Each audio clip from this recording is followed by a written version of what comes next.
अस्सलाम वालेकुम viewers, welcome again एक और वीडियो के साथ। इससे पहली वीडियो में हमने नाउन्स के बारे में डिस्कस किया, तो इस वीडियो में हम डिस्कस करेंगे प्रोनाउंस के बारे में। तो पार्ट्स ऑफ स्पीच का ये तीसरा लेक्चर है। इस वीडियो में हमने कंटेंट आउटलाइन देखें, प्रोनाउंस और उसकी टाइप्स, और इसके बाद एंड पे आपको एक एक्सरसाइज दी जाएगी जो कि आपने खुद से सॉल्व करनी है। तो चलें स्टार्ट करते हैं लेक्चर को बाकायदा तौर पर। तो प्रोनाउन क्या होते हैं? तो व्यूअर्स, प्रो का मतलब होता है किसी की फेवर करना। जैसे आपने अक्सर सुना होगा प्रो अमेरिकन, प्रो तालिबान। तो इसका ये मतलब होता है कि अमेरिकन्स को जो फेवर करने वाले, अमेरिकन की तरफदारी करने वाले। प्रो तालिबान का मतलब है कि तालिबान की फेवर करने वाले। तो इस तरह से प्रो नाउन का मतलब होगा कि नाउन की फेवर करने वाले या फिर नाउन की जगह पे इस्तेमाल होने वाले। तो pronouns are those words which can takes the place of noun in a sentence, और ये सब्जेक्ट के तौर पे इस्तेमाल होते हैं। प्रोनाउंस वो वर्ड्स होते हैं जो कि नाउन की जगह ले सकते हैं और नाउन की जैसा काम कर सकते हैं। तो इस एग्जांपल में देखें, Ali is an honest teacher. तो Ali is an honest teacher का मतलब ये कि अली यहाँ पे एक नाउन है और ये यहाँ पे एक सब्जेक्ट का काम कर रहा है। अब अगर अली की जगह हम ही लगा दें तो ये आ जाएगा he is an honest teacher. तो अली की जगह ही आ गया और ही ने भी सेम काम किया जो कि अली कर रहा था। तो इस तरह से यहाँ पे हमने सब्जेक्ट को चेंज कर दिया है, और सब्जेक्ट को जिस नाउन से हमने चेंज किया है उस नाउन को हमने प्रो नाउन कह दिया है, क्योंकि यहाँ पे नाउन इटसेल्फ नहीं आया बल्कि नाउन की जगह पे एक और वर्ड आ गया है जिसको हमने प्रो नाउन कह दिया है। तो इस तरह से प्रो नाउन जो है वो किसी भी नाउन की जगह ले सकते हैं। तो नाउन्स की टाइप्स हैं। तो पहली टाइप है हमारे पास पर्सनल प्रोनाउन। तो पर्सनल प्रोनाउंस वो ऐसे नाउन होते हैं जो कि नाउन्स की इटसेल्फ जगह लेते हैं, जैसे ही, शी, इट, आई, वी और ते। इनको पर्सनल प्रोनाउंस कहा जाता है। ये वो प्रोनाउन हैं जो कि नाउन्स की जगह लेते हैं। I am busy, he will help me, he will help you. इसका मतलब है कि आई एम बिज़ी, यहाँ पे आई भी क्या होगा, एक पर्सनल प्रोनाउन है, और ही ने इसकी क्या कर लिया है, यहाँ पे जगह ले ली, तो ही भी क्या होगा, एक पर्सनल प्रोनाउन है। He, she, it, I, we और दे, ये जो होते हैं ये पर्सनल प्रोनाउन होते हैं। Me, her, his, it, you, us, them, और ये जो हैं ये भी क्या हैं, पर्सनल प्रोनाउन हैं। तो he is so cute, everybody likes him. तो यहाँ पे हिम भी क्या होगा, ये ही की ऑब्जेक्टिव फॉर्म होगी। ही की ऑब्जेक्टिव फॉर्म है और ही क्या है, एक पर्सनल प्रोनाउन है। नेक्स्ट है first person pronouns. First person pronouns वो होते हैं जो कि ख़ुद काम कर रहे होते हैं किसी सेंटेंस के अंदर। आई और मी, यानी कि जो बोलने वाला बंदा जो किसी दूसरे से बात कर रहा होता है खुद, वो क्या होता है, वो फर्स्ट पर्सन होता है। जिससे बात की जा रही होती है वो सेकंड पर्सन होता है। जिसके बारे में बात हो रही होती है वो थर्ड पर्सन होता है। तो यहाँ पे आई का मतलब है मैं, और मी, आई और मी दोनों जो हैं ये सिंगुलर जो है ये फर्स्ट पर्सन जो है वो प्रोनाउंस है। इसके बाद वी और अस जो है ये फर्स्ट पर्सन जो है वो प्लूरल प्रोनाउंस हैं। तो स्पीकिंग पर्सन जो होता है उसको फर्स्ट पर्सन कहा जाता है। इट वाज नॉट मी, ये मैं नहीं था, ये आप किसी को बता रहे हैं। सो मी यहाँ पे क्या होगा, फर्स्ट पर्सन सिंगुलर है।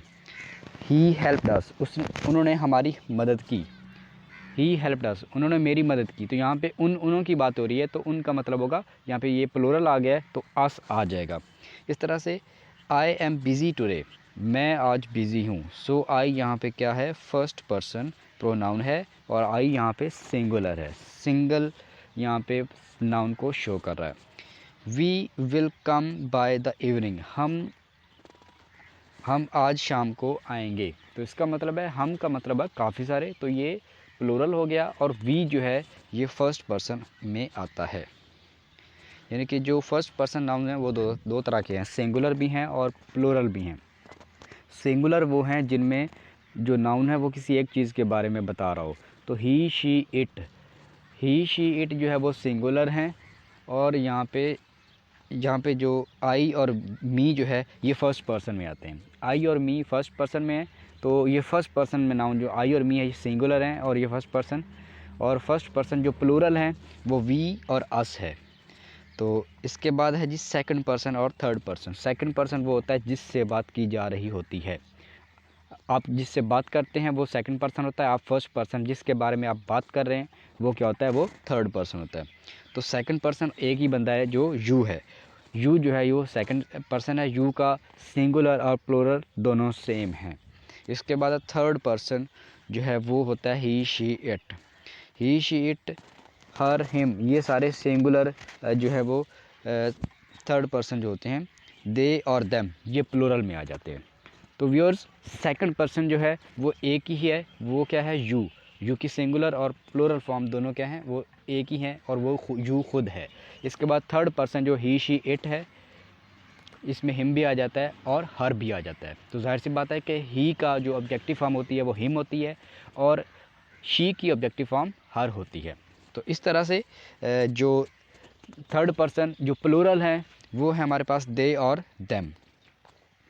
तो इसके बाद देखें फर्स्ट पर्सन प्रोनाउंस में हमारे पास आता है आई और मी, आई और मी। इस तरह सेकंड पर्सन आई जो है ये सब्जेक्टिव फॉर्म है और मी जो है ये ऑब्जेक्टिव फॉर्म है। यानी कि अगर आई को आप ऑब्जेक्ट में चेंज करना चाहें तो इसकी फॉर्म क्या बन जाएगी, ये मी बन जाएगा।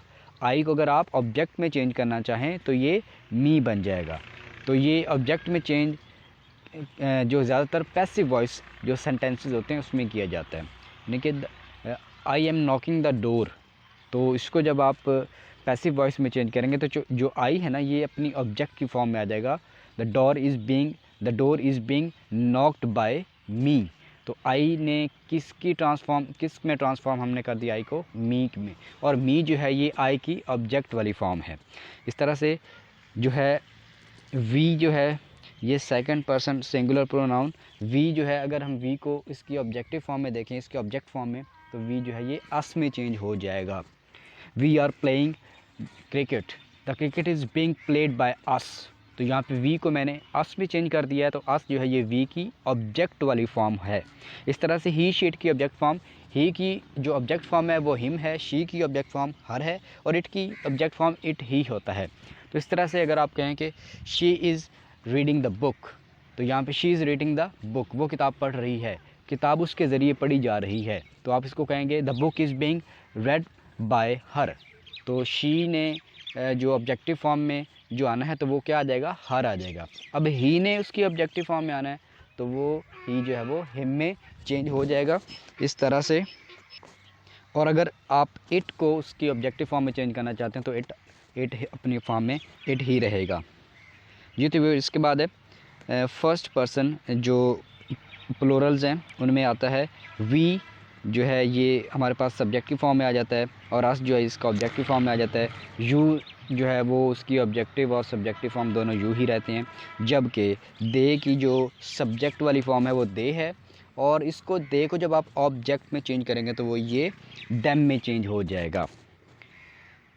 तो इसके बाद है फिर रिफ्लेक्सिव प्रोनाउन। रिफ्लेक्सिव प्रोनाउन ऐसे नाउन हैं जिनके एंड पे themselves, my selves, ourselves, her selves, him selves, ये सारे के सारे जो हैं ये रिफ्लेक्सिव प्रोनाउन है।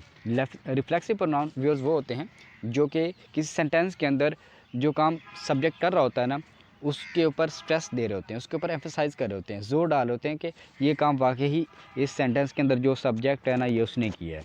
यानी कि किसी भी सेंटेंस के अंदर सब्जेक्ट के काम अगर कोई नाउन जो है वो तायद कर रहा है, उसके ऊपर जोर डाल रहा है कि वाकई ये काम स्ट्रेस, ये जो सेंटेंस इसके अंदर जो काम है ये सब्जेक्ट ने किया है, तो फिर जो वो नाउन होगा वो रिफ्लेक्सिव नाउन होगा। रिफ्लेक्सिव नाउन वो सारे ही होते हैं जिनके एंड पे सेल्व्स आता है, तो ये सारे नाउन जो होते हैं ये रिफ्लेक्सिव नाउन कहलाते हैं। I will do this job my self, I will do this job my self. तो यहाँ पे मैं ये कह रहा हूँ कि मैं ये जॉब खुद करूँगा, यानी कि अपनी बात पे खुद ही जोर देना, अपने काम को खुद ही बताना। तो यहाँ पे माई सेल्फ जो है ये आई की कौन सी फॉर्म हो जाएगी, ऑब्जेक्टिव फॉर्म हो जाएगी। They can handle the investigation them selves, तो दे की जो रिफ्लेक्सिव प्रोनाउन क्या बन जाएगी, दैम सेल्व्स। तो इस तरह से ही की रिफ्लेक्सिव फॉर्म जो बनेगी वो हिमसेल्फ बनेगी और वी की रिफ्लेक्सिव फॉर्म कौन सी बन जाएगी, आवर सेल्फ। इस तरह से types of reflexive form with respect to first, second और थर्ड। तो हमने अभी पढ़ा कि आई और मी जो हैं ये सिंगुलर फर्स्ट पर्सन होते हैं और इनकी जो रिफ्लेक्स जो इनकी रिफ्लेक्सिव प्रोनाउन है आई और मी का, वो माई सेल्फ होता है। आई और मी का माई सेल्फ, जैसे अभी मैंने कहा I will read this book my self, I will do my work my self. तो इसके जो आई और मी का जो प्लूरल फॉर्म है वो वी और अस है। We are doing this job ourself, we are playing this violin ourself. तो इस तरह से we are managing the party ourself. तो आवर सेल्फ जो है वो वी और अस का क्या है, रिफ्लेक्सिव प्रोनाउन है। यानी कि वी और अस जो है ना ये ज़्यादा में आ जाते हैं, जमा में आ जाते हैं, तो ये प्लूरल फॉर्म है फर्स्ट पर्सन की आई और मी की। तो सेकंड देखें, सेकंड पर्सन जो है वो यू ही है और यू का योर सेल्फ है। तो योर सेल्फ जो है योर सेल्फ्स भी आता है। तो योर सेल्फ जो है योर सेल्फ वो सिंगुलर है, योर सेल्फ जो आते हैं वो आता है जनाब जी प्लूरल्स में। तो इस तरह से थर्ड पर्सन जो रिफ्लेक्सिव प्रोनाउन है ही का जो होता है वो हिमसेल्फ है, शी का हर सेल्फ है, इट का इट सेल्फ ही होगा। लेकिन जब इनके प्लूरल किए जाएंगे थर्ड पर्सन के तो वो दे और देम आता है। तो दे और them, they are working together for their project themselves. तो इस तरह से आप कह सकते हैं कि दे और जो देम है इसका जो रिफ्लेक्सिव प्रोनाउन बनेगा वो देम सेल्व्स बनेगा, देम सेल्व्स। तो ये जो व्यूअर्स प्रोनाउंस हैं ये आपके पास रिफ्लेक्सिव प्रोनाउंस हैं जो कि ख़ुद अपने आप के काम की ऊपर स्ट्रेस डालते हैं। तो इसके बाद है इंट्रोगेटिव प्रोनाउन। तो इंट्रोगेटिव प्रोनाउन ऐसे प्रोनाउन होते हैं जो किसी काम के बारे में पूछा जाता है तब इस्तेमाल किए जाते हैं। तो ये जो प्रोनाउंस होते हैं ये जिस सेंटेंस में आते हैं उनके एंड पे क्या आता है, उनके एंड पे क्वेश्चन मार्क आता है। इंट्रोगेटिव प्रोनाउंस जब भी किसी सेंटेंस में आएंगे तो उस सेंटेंस के एंड पे जो है वो फुल स्टॉप नहीं होगा बल्कि उनके एंड पे क्या होगा, क्वेश्चन मार्क होगा। तो who, whom, whose, which, what ये सारे के सारे क्या हैं, इंट्रोगेटिव प्रोनाउंस हैं। Who is he talking to, वो किस से बात कर रहा है। तो हु यहाँ पे क्या है बच्चे, ये इंट्रोगेटिव प्रोनाउन है। होम भी इंट्रोगेटिव प्रोनाउन है। अब हु और होम के बारे में एक इम्पॉर्टेंट नोट है कि जो हु है वो ऑब्जेक्ट भी हो सकता है और सब्जेक्ट भी हो सकता है। इसके बाद I am talking the person who helped me during my study. तो इस तरह से I am talking to the person who helped me during my study. तो इस तरह से आई तो सब्जेक्ट है और यहाँ पे जो हु हो गया वो हु को हमने ऑब्जेक्ट की जगह दे दी है। तो हु इज़ दिस पेन, तो यहाँ पे हु इस सेंटेंस में अगर आप ऐसे बोलें हु इज़ दिस पेन तो यहाँ पे हु जो है वो सब्जेक्ट का काम कर रहा है। तो the person to whom I am talking is the person who help me during my study. तो यहाँ पे हु अगर एंड पे आ जाएगा तो जाहिर सी बात है कि हु जो है वो ऑब्जेक्ट बन जाएगा। तो हु कैन जो use be as a object and also as a subject, जबकि जो होम है वो ऑलवेज़ यूज होता है as a subject in a sentence. तो इस तरह से इंट्रोगेटिव प्रोनाउंस भी हो गए हमारे पास। तो इन तमाम नाउंस के लिए जो आप प्रैक्टिस करेंगे तो मैंने एक्सरसाइज दी है, इस एक्सरसाइज को आपने खुद से सॉल्व करना है और इन तमाम जो ये एक्सरसाइज के क्वेश्चन हैं ये इंट्रोगेटिव भी इनमें फिट आ सकते हैं, इनमें रिफ्लेक्सिव प्रोनाउन भी फिट आ सकते हैं, पर्सनल प्रोनाउन भी फिट आ सकते हैं। तो आपने ये एक्सरसाइज करनी है और कमेंट के ज़रिए बताना है कि अगर आपको इस लेक्चर की थोड़ी भी समझ आ गई है तो फिर भी आपने मुझे कमेंट के ज़रिए बताना है और इस एक्सरसाइज को सॉल्व करना है। अगर आपकी किसी किस्म की कोई क्वेरीज़ हैं तो वो भी आप कमेंट के ज़रिए मुझसे पूछ सकते हैं। थैंक यू, अल्लाह हाफ़िज़। और नेक्स्ट वीडियो जो हमारी है वो प्रोनाउंस के जो फर्दर टाइप्स हैं उनके ऊपर आएगी। तो चैनल को सब्सक्राइब भी कीजिए और फॉलो जो है इनको शेयर भी कीजिए और कमेंट भी कीजिए। Thank you.